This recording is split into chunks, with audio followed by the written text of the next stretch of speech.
Lord. கர்த்தருடைய பரிசுத்த நாமத்துக்கு மகிமையுண்டாவதாக. இந்த காலங்களிலே உங்களை சந்திப்பதில் மிகுந்த சந்தோஷம். இந்த வெள்ளிக்கிழமை காலையிலே தேவனாகிய கர்த்தர் உங்களை ஆசீர்வதிப்பாராக.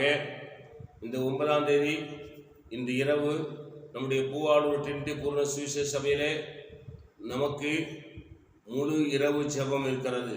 அருமை தெய்வ பிள்ளைகளே, நான் உங்களை ஏற்கனவே சொன்னது போல உங்கள் கிராமங்களிலிருந்து நீங்கள் வரும் பொழுது அநேகரை அழைத்து கொண்டு வாருங்கள். அந்த மாதம் நடந்த இரவு ஜெபத்திலே நம்முடைய அருமையான சகோதரன் கோமாகுடியில் கிறிஸ்டோபர் அவர்கள் ஒரு வாகனத்தை பிடித்து அதில் 15 பேரை ஏற்றிக்கொண்டு வந்தார்கள். குறைந்தபட்சம் 10 பேராகி நீங்கள் கூட்டிக் கொண்டு வாருங்கள். கர்த்தர் உங்களை ஆசீர்வதிப்பாராக. நாம் இரவிலே நம்முடைய தேசத்திற்காக நாம் ஜெபம் ஒரு அவசர காலத்தில் இருக்கிறோம். என்று கேட்டால் இந்த தேசம் எங்கேயோ போய்கொண்டிருக்கிறது. தேவனை விட்டு தூரமாய் போய்கொண்டிருக்கிறது. வித்தியாசமாய் போய்கொண்டிருக்கிறது. ஆண்டவர் இந்தியா தேசத்தை என்ன நோக்கத்தோடு சிருஷ்டித்தாரோ அதற்கு விரோதமாய் இப்போது இந்தியா தேசம் காணப்படுகிறது. ஆகவே நீங்களும் நானும் ஜெபிக்க வேண்டிய காலத்திலே கட்டாயத்தில் இருக்கிறோம். நீங்களும் நானும் பிழைக்க வேண்டும். நம்முடைய பிள்ளைகள் பிழைக்க வேண்டும். நம்முடைய சபைகள் காக்கப்பட வேண்டும். நம்முடைய ஊழியங்கள் காக்கப்பட வேண்டும். ஊழியத்தினுடைய இடம் விசாலமாக்கப்பட வேண்டும். தேசம் முழுவதும் சுவிசேஷம் அறிவிக்கப்பட வேண்டும். சத்துருவின் நுகங்கள் முறிக்கப்பட வேண்டும். அந்தகார வல்லமைகள் அழிக்கப்பட வேண்டும். அதற்காக நீங்களும் நானும், ஆண்டவர் சொன்னார், திறப்பில் இருக்க ஒருவனை தேடினேன், ஒருவனையும் காணேன் என்று சொன்னார். நீங்களும் நானும் சொன்ன, ஆண்டவரே நான் இருக்கிறேன் என்று சொல்லி எல்லாரும் சேர்ந்து தேவனுடைய ஆலயத்தில் 9ஆம் தேதி சரியாக 10 மணிக்கு கூடி நாம் தொடர்ந்து ஜெபம் பண்ணுவோம்.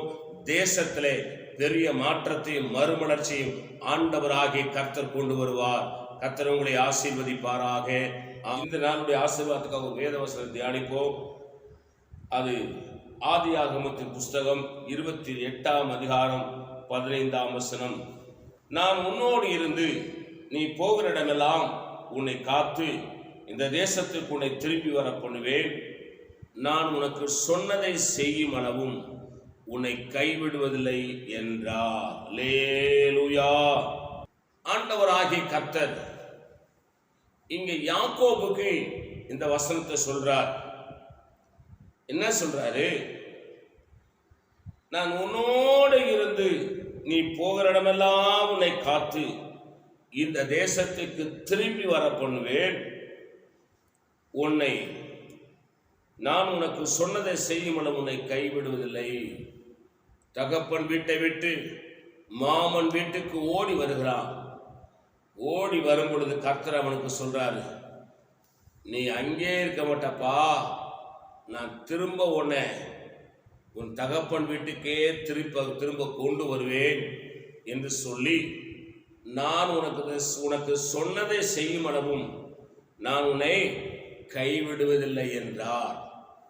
யாக்கோபுக்கு சொன்னதை அப்படியே நிறைவேற்றினார். புதிய பாட்டு சபையில் இருக்கிற கர்த்தருடைய பிள்ளையே, கர்த்தர் உங்களுக்கும் எனக்கும் என்ன சொன்னாரோ அது நிச்சயமாய் நிறைவேறும். ஆண்டவர் சொல்லணும். அவங்க சொன்னாங்க, இவங்க சொன்னாங்க, அதெல்லாம் கிடையாது. கர்த்தர் உங்களோடு பேசினாரா? நீங்கள் முழங்கால் படிட்டு ஜெபிக்கும் பொழுது உங்களோடு இடைப்பட்டாரா? இந்த வசனத்தை உறுதிப்படுத்தினாரா? தேவ சத்தத்தை, அசரிய சத்தத்தை உங்கள் காதுல கேட்டீங்களா? அப்ப உங்களோடு பேசுறதை நீங்க உறுதிப்படுத்தணும். யாரோ சொன்னாங்க, எனக்கு ஜோமாயிட்டு இது நடக்கும், அப்படி நடக்கும், இப்படி நடக்குன்னு சொன்னாங்க, அதெல்லாம் நடக்கல அப்படின்னு சொல்லக்கூடாது. அவர் ஆவியில சொன்னார்களா, மாம்சத்தில் சொன்னார்களா, உங்களை திருப்திப்படுத்த சொன்னார்களா, எனக்கு தெரியாது. ஆனா இயேசுநாதர் பேசினதான் கட்டாயம் நடக்கும். அவர் சொல்றாரு, நான் உனக்கு சொன்னதை செய்யும் அளவும் உன்னை விட்டு நான் விலகுவதில்லை, உன்னை கைவிடுவதும் இல்லை. ஆண்டவர் உன்னை கைவிட மாட்டாரா? ஆனா ஒண்ணு, அவரையே சார்ந்திருக்கணும். மனுஷன் சார்ந்திருக்க கூடாது. அதிகாலையில் அவரை தேடணும். ஒரு நாளைக்கு ஒரு 3 மணி நேரமாவது அவர் சமூகத்தில் நிற்கிறோம். ஒரு 10 அதிகாரமாவது வேதத்தை வாசித்து ஒரு அதிகாரத்தை தியானிக்கணும். வசனம் சொல்றபடி நாம் வாழ்ந்து காண்பிக்கணும்.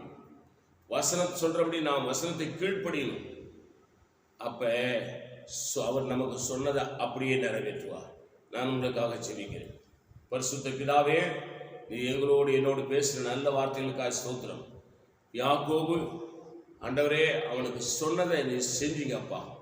இந்த நாளிலே இந்த வசனத்தை கேட்டுக்கொண்டிருக்கிற உடைய பிள்ளைகளோடு நீ இடைப்பட்டு கொண்டிருக்கிறீர். நீங்க அவங்களுக்கு என்ன சொன்னீங்களோ அதை செய்து முடிங்க. அவங்களை கைவிடாதிருப்பீராக. இயேசுவின் நாமத்தில் வேண்டிக் கொள்கிறோம் நல்ல பிதாவே, ஆமென். God bless you. கர்த்தர் உங்களை ஆசீர்வதிப்பாராக.